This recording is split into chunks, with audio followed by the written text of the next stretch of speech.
الله الحمد لله والثناء لله والصلاة والسلام على من لا نبي بعده. السلام عليكم ورحمة الله وبركاته. سو دواada walaalaha qaaliga walaalihii hore noogu xirnaa iyo dhamaan walaalaha cusub waxaan leeyahay insha Allah channelka waa channelkiini hore u soo gala insha Allah fiidiyooyo fara badan oo ka faa'iidi doontaan ayaad ka heleysaan biidna Raxmaan. walaalaha qaaliga Ilaahay subhanahu wa ta'ala waxaan weydiinaa dhamaanteena qof walba meesha uu ka oomo Ilaahay noo ka oontiro biidna Raxmaan. soo dhawaada waa qisaskeeni laga arkay dhikriga Ilaahay noocyadiisa kala duwan khaasatan istighfaarta. qisadeena ugu horeyso maanta waxa ka sheekeynayso gabadhan waxa ay leedahay waxaan haystaa shahaado jaamacadeed muddo 3 sano ka hor ayaan ka qalin jibiyay jaamacadda mana aanan helin wax shaqo ah 3 sano. saas ay tahayna waxay tiri meel kamana tagin magaalada meel yani aan ka tagay ma jirto magaalada ilaa waa wada aaday kulligooda hadii ahaan lahayd isbitaal hadii ahaan lahayd dugsi hadii ahaan lahayd malcamad hadii ahaan lahayd meel walba oo laga shaqeeyo oo shaqo taalo waxay tiri waan aaday oo waan geeyay fiiga. waxay tiri ku noqoshada iyo farabadnaanta tagida aan tagay iyo sifiida aan geysanay sida aan u badan tahay dadka qaar ayaa marka ogolaha gabadhii hadda ka horno imaad Soomaaliyeed ay igu jawaabayeen ay dhahday alxamdulillah wuxuu xaalku socdo oo muddo 3 sano wax shaqo aan ka siinin. waxay tiri alxamdulillah bil shidul qaacada ayaan fadhiistay waxaan sameeyay ay dhahday inaan bilaabay istighfaarta. waxay tiri hadaan guriga joogo hadaan shaqo guriga qabanayo hadaan banaanka u baxayo hadaan yani wax kasto oo aan sameeyay dhaqdhaqaaq walba oo aan sameeyay iyo si walba iyo xaalad walba oo ku suganahay waxaan xoojiyay ay dhahday inaan istighfaarsado. alxamdulillah waxay tiri yani aniga shaqadan waan ka qoostay muddo 3 sano ah ayaa waxay tiri aan ka daba laabanaya iskuul dugsi meel xafiis haduu dawlad ahaan lahaa iyo hadii kalantaba. alxamdulillah markii aan wada ay dhahday intaas subaxyada kamid ah ayaa waxay tiri oo aan bil dhan akhrinayay istighfaarta ayaa waxay tiri aabo oo sii baxay ayaan waxa iri aabo hor ii qaad sii geey magaalada. waxay tiri magaalada bartankeeda markuu igeeyay ayaa waxaan sameeyay inaan sadaqooyin yar la baxay qof ayaan sadaqa siiyay shimbir ayaan qoodiyay loo ayaan wax siiyay yani sadaqooyin yar aniga u niyeysanayo waliba khayr ayaan يعني سيئة هذه مركي أنا سيئة صدقاتي أيام وحان هذا إلهي وسيد عاد أقود السي أيوة شقي سنين أو حوك سنين أو أود لين أو حيال لين أنت تقول جيجا صوّد كنت عن صدقاتان إيو من تداني وحيابها يرير أو سي إلهي وسيد سيسك في عني إيو أرساق أيان هذا الحمد لله وحي تري kadib meel ayaan fadhiisay ducadaas ayaan ku celceliyay ay dhahday dhowr mar ayaan carabkii ku celceliyay meel iskuul ayaan iska hor fadhiistay ay dhahday warqadahayga iyo yani warqadaha oo CV-ga mar walba inta ii daabacan ay tiri waa intaas oo shaqo ku soo boodaa oo yani mar walba diyaar ayaa iska ay dhahday. alxamdulillah waxay tiri meel iskuul ayaan hor fadhiistay marka cabaar ag fadhiyay ayaan waxaan isirey dhahday meeshaan intaad gasho maar warqadahaaga dhiibatid oo aad weydiisatid inay shaqo ka banaan tahay. waxayna ahayd ay dhahday sanadkii yani xilli oo daraasadaha la furayay ayaan ku soo aaday dhahday. alxamdulillah waxay tiri warqadihii ayaan u dhiibtay waxaan shaqaya u baahanahay shaqo meedin ka banaan tahay waxa ay ugu jawaabeen ay dhahday ha shaqo way naga banaan tahay waliba murabbiyad ayaan u baahanahay ay ugu dhaheen dhahday. alxamdulillah aad ayaan ugu farxay ay dhahday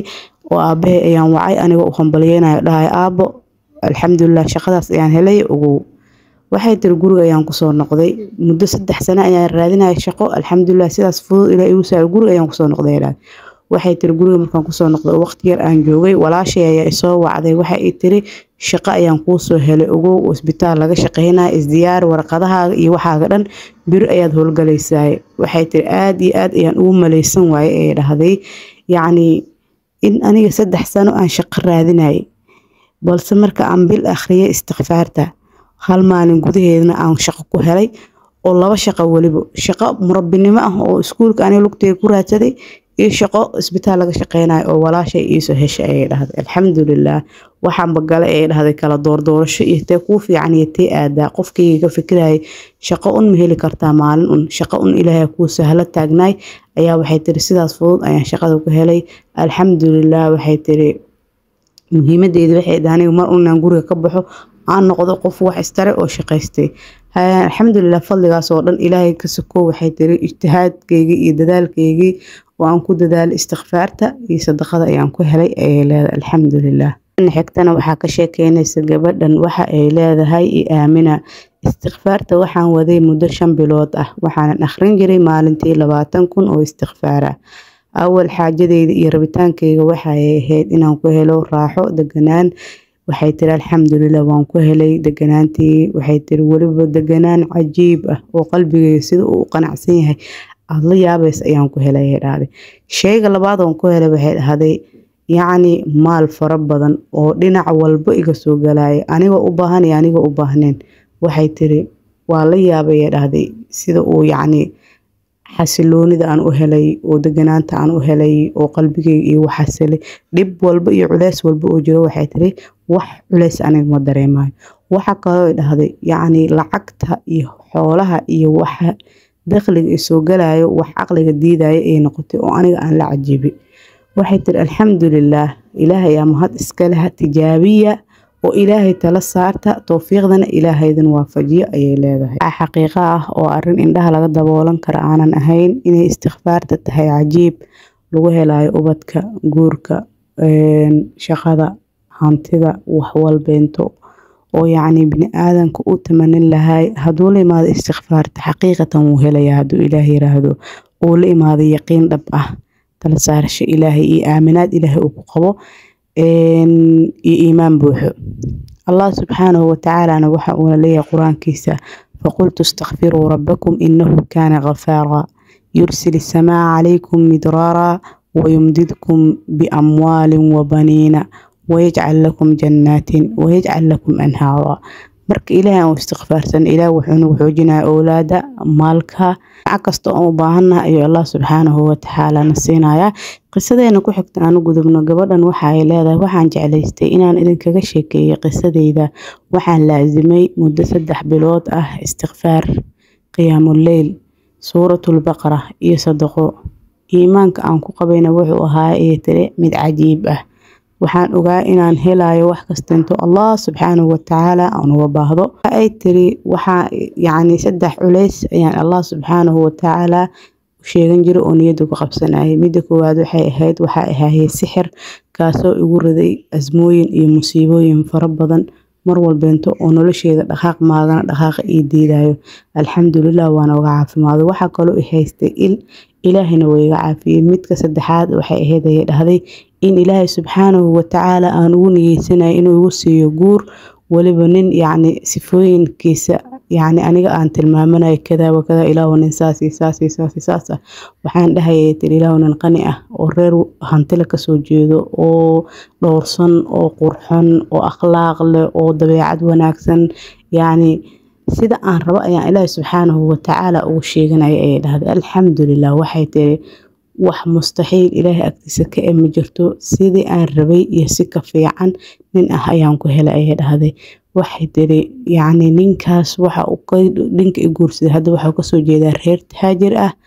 waxa uu yaani xaaladihiisa dhaqaale aad iyo aad wiil reer yaani ladan ka soo jeedo waaye waxay tiri quruxda dabeecada yaani qof ma sha Allah ilaahay malak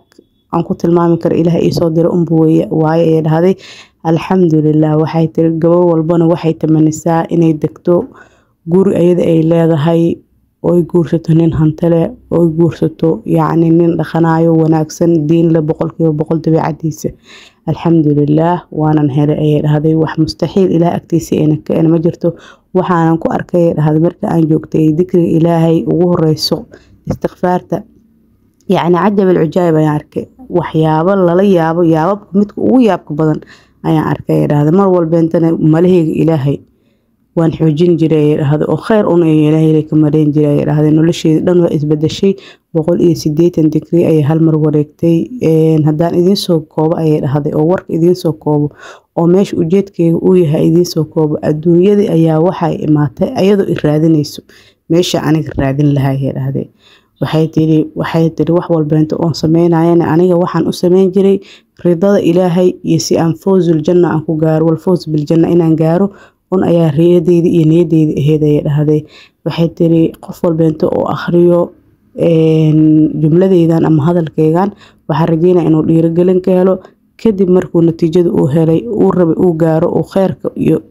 ilaahay xaq uu tusiyo ha ii soo duceeyo oo ducada anigan ha igu soo celiyo ayay leedahay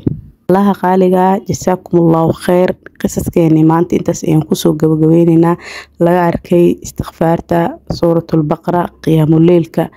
إن إلهي لبريو وحوين آد وين واي قدر كان وحييك بدا شاب بريضة مركمر والبنتو دعادة إنان بطسنو كدبنا آن نيدين رجدين هو ناجنو wax fiican ilaahay ka rajeyna mar walbeento qisaskeena halkaas aan kusoo gabagabeeyay waxaan ilaahay ka weydiisanaynaa qof walbeento oo naga mid ah muraadka uu leeyahay in ilaahay si fudud ku siiyo dhamaanteenaba allahumma aamiin ilaahay faraj khayr qaba hana siiyo oo shaqad barakeysan hana siiyo oo caafimaad taam hana siiyo oo cimri barakeysan hana siiyo oo cibaado suuban allah hana siiyo acmaash yar oo sameysanaynaan ilaahay naga aqbalo allahumma aamiin aamiinteeni aamiinta malaa'igta allah kulmiyo arlada ayaan ka duceynaynaa samada allah ka aqbalo gacanteena tii sareysa allah ka yeelo bugtadeena iyo baahideena bini'aadanka ilaahay ma tusiyo اللهم آمين استودعكم الله الذي لا يضيع ودائعه والسلام عليكم ورحمة الله وبركاته في أمان الله ولا لها قالقة كادو سبسكرايب وهنا سبسكرايب لايك شير كومنتي وحق هذا